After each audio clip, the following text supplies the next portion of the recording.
Welcome back to another episode of On the Subject. I'm your host, Michael Villardo. We have an incredible guest here today who's an investor, a product leader, a two-time venture-backed founder, CEO and founder of TradeWay, Josh Ogundu. Thank you so much for having us today. I practiced that a few times before this take. Can't wait to hear his stories. How are you doing? How are you feeling? I'm good. I'm good. Shout out to coming over here and talking to you about, all things tech and everything in between. Absolutely. So I think the one thing I always love is finding common ground and how we can relate. And so we both are from the Midwest and we ended up in Los Angeles. Tell us more about that. Like, where are you from in Michigan? Why would you come to Los Angeles? So my question for you is, why'd you assume Michigan? I will admit I am a fan, and if you haven't, I'm going to give him a plug. Silicon Valley on TikTok, an incredible Twitter following, and he has such great content around self-development, professional development, being your best version of yourself. And I appreciate your honesty and authenticity, but I know you're a huge Michigan State fan. So I went to high school 1 year in Ann Arbor. I am a Wolverine fan. I apologize. So go blue, not go green. Sadly, I never got offered to play hockey or baseball as I grew up. I wanted to be a Wolverine, didn't happen, but I have to be loyal to my Wolves. But you're a Spartan. Yeah. Okay, so where in Michigan did you grow up? You stayed in Michigan for university. How did you decide to come to Los Angeles? Yeah. So I'm from Canton, Michigan. I don't know if y'all know the Mitten. The Mitten, as those who don't know folks from Michigan, we always point to it. No matter where you're at, you could be here in the US or be overseas. You're like, oh, where are you from? Like, oh, I'm from here. So I'm from Canton, Michigan, which is 30 minutes outside of Yep. Detroit. So the suburbs of Metro Detroit is where I'm from. I went to middle school and high school there, but was born on the east side of Detroit, and stayed in Detroit until I was like roughly 11 years old. And then we moved to Canton, Michigan when I was 12, and then went late middle school and then high school in Canton, Michigan. What was the school district you went to? Plymouth Canton Educational Park. Oh, amazing. Yeah, so I actually was just in Michigan with one of my colleagues. We've stayed in Lansing before, we've stayed in Birmingham, we've stayed downtown Detroit. I've spent more time in Michigan than any other state other than Illinois and California, where I've lived a long time. And it's a beautiful state. And I will say, I was just there this week. It made me miss the Midwest summers. It's light till 9 o'clock. You smell the grass. It's just very nostalgic. So, from what we grew up with. So after you went to Michigan State, did you decide to stay in Michigan? Did you move right away? Like, how did you evaluate career options? Yeah. So when I was graduating from Michigan State, that was my first company. It was called Like Me. We were an Awesome. identity and interest-based social network that we launched on iOS. So we looked at identity was less so about like a racial or lines or gender is more so like life stage. So it's like undergraduate student, graduate student, or working professional. We always believed that anyone, even back then, anyone who has a job is a working professional. So it wasn't specifically for white collar. So we launched that on iOS the week after I graduated from undergrad. I said economic undergrad. And my two co-founders, Brendan and Yosef, were on the technical side of things. So we all went to state together. That whole story we met at school. We launched Yep. something that was like that whole thing. So we did that. We did that for like a year and a half ish. We ran Like Me for that long after grad because we were doing it in school as well. And then closing that down because we tried to raise capital from folks in Chicago and Michigan. And the investment thesis is just fundamentally different in the Midwest than you might find in California, as you more than likely have seen as yourself. So we had to unfortunately close the business down.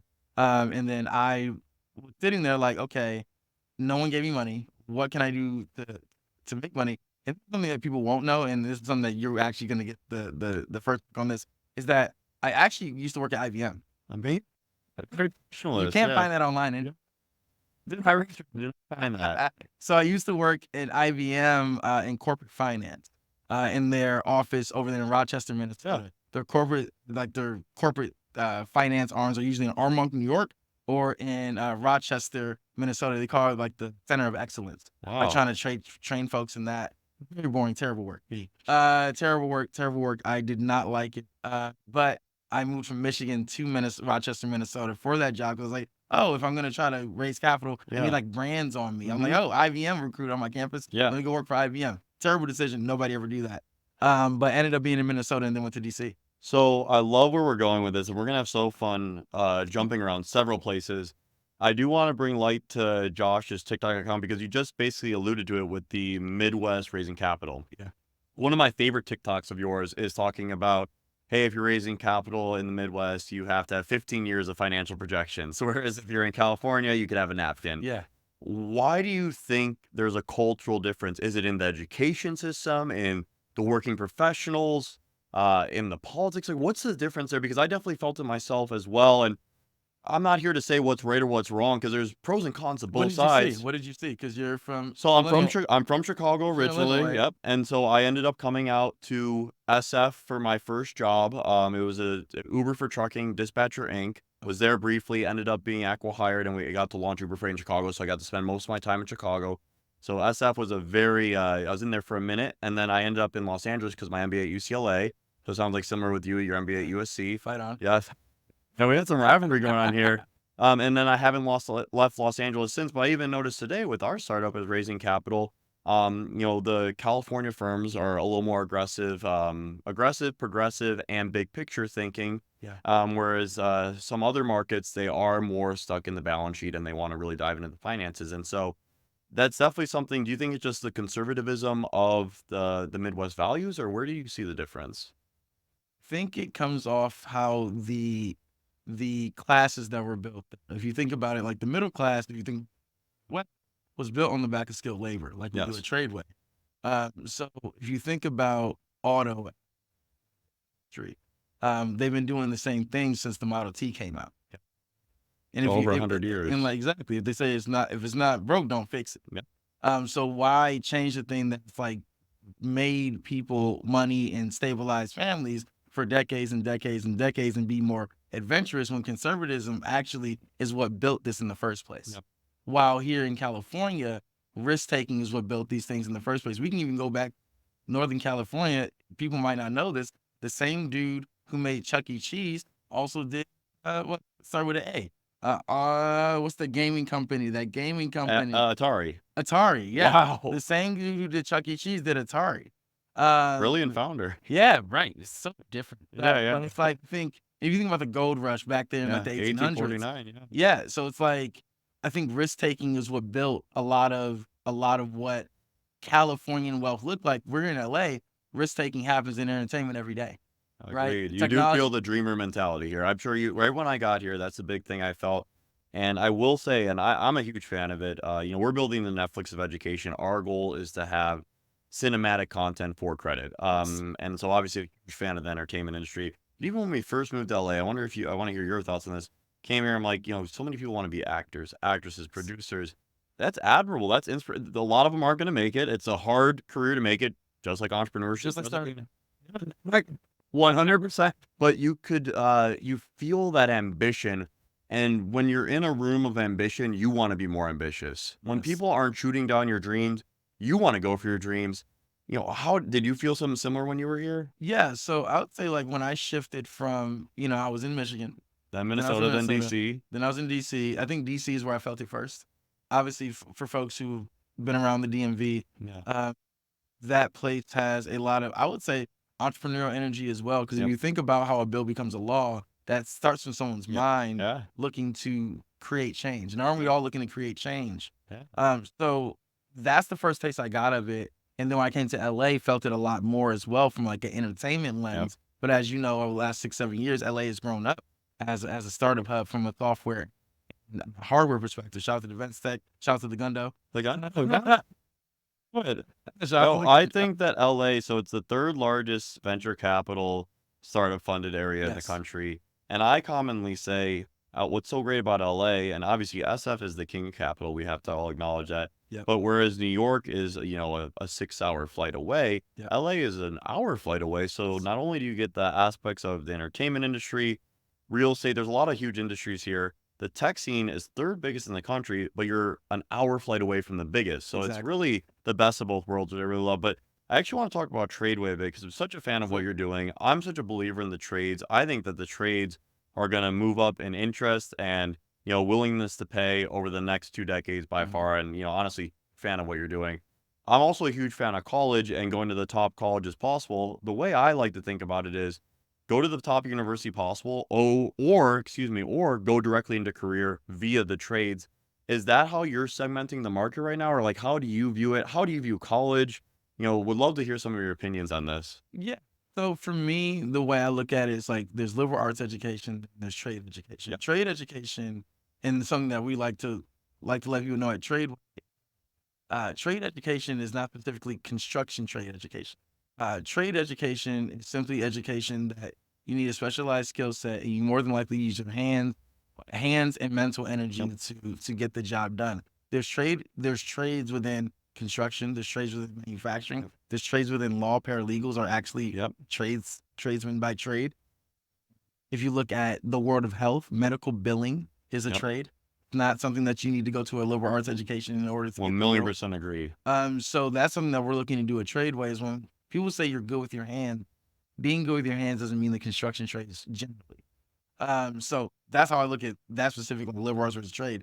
But when it comes down to college, as you know, I went to undergrad at Michigan State, studied economics, then I went to B school at USC. Yeah. I'm Nigerian, so us going to like graduate schools, like kind of like, we got to kind of, oh, it's not really a choice for real. Nigerian Americans are one of the most educated of all, correct? Isn't that like Yes. incredible? Was that instilled in you in your household growing up? Like education is the way, or like how was that growing up in a Nigerian household? Yeah. So my dad is Nigerian. He's Igbo. My mom is Black American. My mom, she died in 2022. I'm sorry to hear that. Shout out to her, shout out to all that good stuff. But like both sides really prioritize it, and I think with going like Nigerian culturally, as you may or may not know of like Nigerian immigrants who come here, it's like medical or law or engineering, it's like things.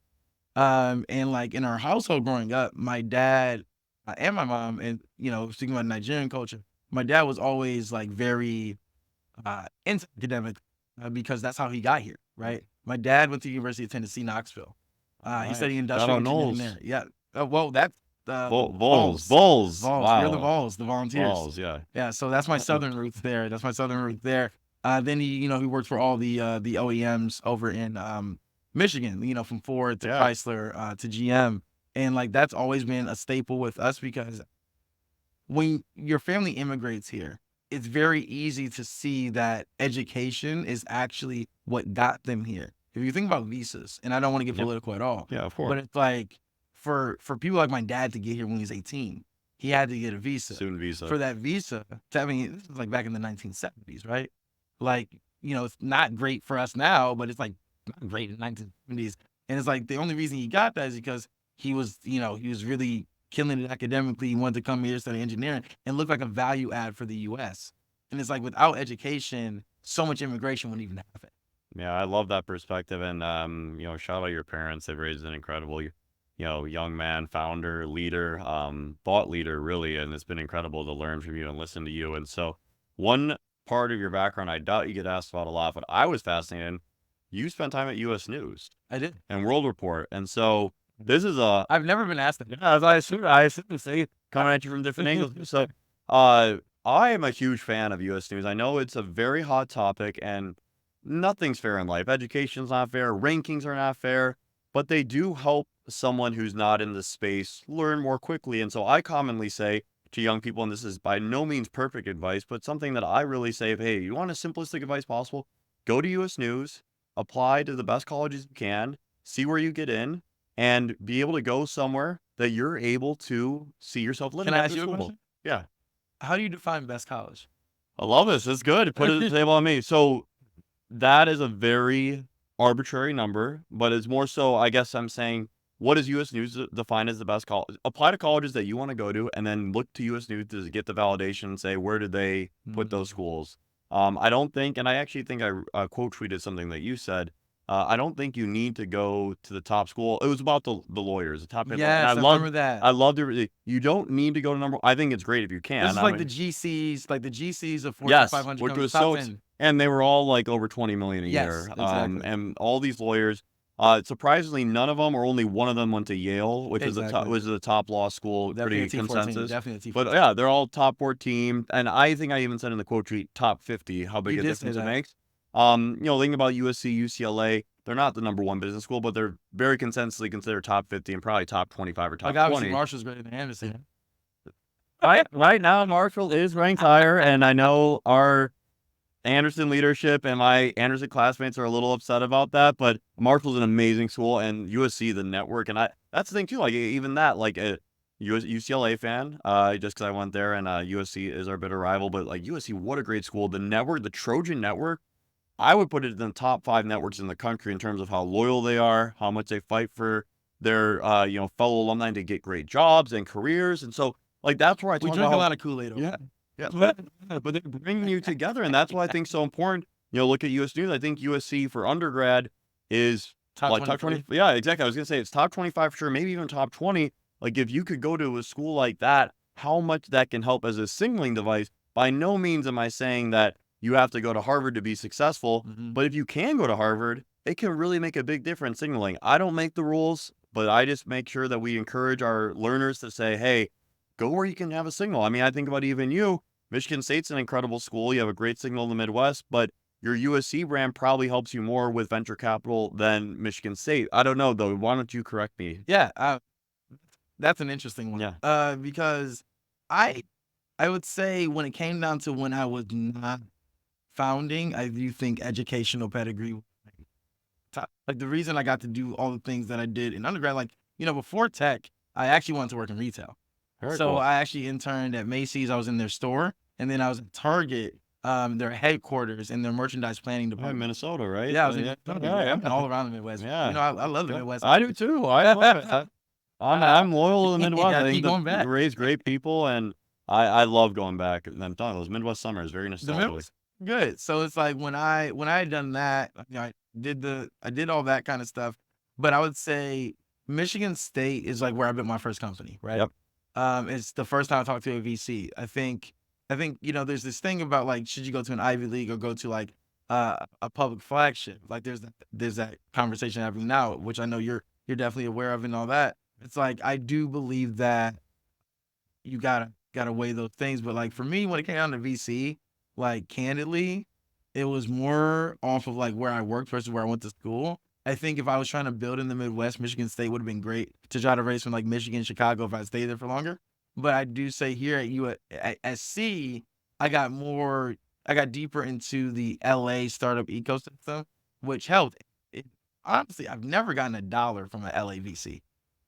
I like the perspective here. Let's keep going on this. I actually really enjoy this conversation where this headed. So completely agree with you. I'd say for myself that Uber has done more for me in terms of raising capital than both UCLA and Penn. By far, Uber has been by far and away. And even I was gonna ask you about that Penn for real. I love Penn and I had a great experience there, but Uber, our partner Kleiner Perkins, she worked at Uber. We didn't know each other there, but that's how we got connected. Really lucky to have that opportunity. A lot of the first employees here from Uber. We have Emil Michael, shout out him, incredible leader, chief business officer at Uber. He's one of our investors. Like a lot of Uber blood in our company. Carmen Ventures are the Uber alumni syndicate. So thankful for them. But do you get the Uber or do you get the TikTok job from said school? Like, do you think USC potentially helped you get some of these tech jobs? Do I think Penn or UCLA helped me get some of these tech jobs? That's a We'll never question. know. Yeah, well said. It's like you never really know because I think resumes are stories, right? Yeah, You it's all never- storytelling is the most important skill. Exactly. Agreed. And you never know what part of your story most resonates. Like for me to get my first product job, even though I built Like Me, launched on iOS, we had thousands of users, my boss actually cared most about the Fortune 500 experience. Yeah. He's like, oh, if you know physical products, you understand digital products. Yeah, I kind of launched an iOS app. We got in the app store, we're like growing. We were in Cosmo, Yeah. Self Magazine, Nice. and USA Today College before I graduated from That's undergrad. amazing. And I wish to tell the video. They came and interviewed me in my apartment. Terrible, terrible couch. The couch is like torn up, but it's not. But no, that's kind of how I looked at that. Yeah. No, so education, job, signals, there's so many opportunities to put yourself out there. But I think you actually hit the nail on the head the most, storytelling. Yes. Storytelling and shout out to late Kobe Bryant. We have Kobe all over our office because we're an LA-based company. We love the Mamba mentality, outwork anybody, be focused, be, a Mamba, be a Mamba. He started a company after he retired, all about storytelling and the art of storytelling. That's how you sell, you recruit, you inspire, you make friends. Storytelling's so powerful. How did you get so good at storytelling? Clearly you're amazing. You have, over 25,000 followers on Twitter, over 15,000 followers on TikTok. You're clearly an incredible storyteller. How would you advise a young person to get better at that? Yeah. Excuse me. I'll say the way that I got into it because I grew up in the arts. So I played trombone and percussion growing up. So I was not great at trombone. I started that when I was in 3rd grade. Played it for 4 years until I got to 7th grade. Wasn't great at it. I was like 3rd or 4th chair. So I was like, I need to get out of this because I'm just not good at it. So I ended up playing percussion, and at that same time, I'm going inching towards high school. Then, started acting in plays in high school. But while I was playing the trombone, I actually wrote music. So I did music. Music is actually my first thing I really, really wanted to do before retail, before tech. I wanted to, at this time, I would have owned a multi-genre record label similar to RCA, Geffen, or Interscope. That's what I wanted to do. So I was like 9 years old. But ended up just like not doing that, obviously, because we're talking about the TradeWay and all the tech that we're doing now. But that's really how I got good at storytelling. Because like since a young age, I wrote music, and I do think sheet music also can tell a story. It can make you feel something. So that's why I felt from trombone and percussion. And then obviously in stage plays, we're telling a story via the script that we were given from the screen and things of that nature. Did that. I made some like comedy videos early in college. Didn't really take it seriously because I was still doing music. And over the pandemic was like, hey, I've been doing stuff anyway. I need a hobby. Let me hop on TikTok while I'm working at TikTok to then make videos. Well, so I love what you just mentioned the music background. And, for me, it's sports. I was an athlete my whole life. So passionate about sports. I think sports What'd teaches you you. play?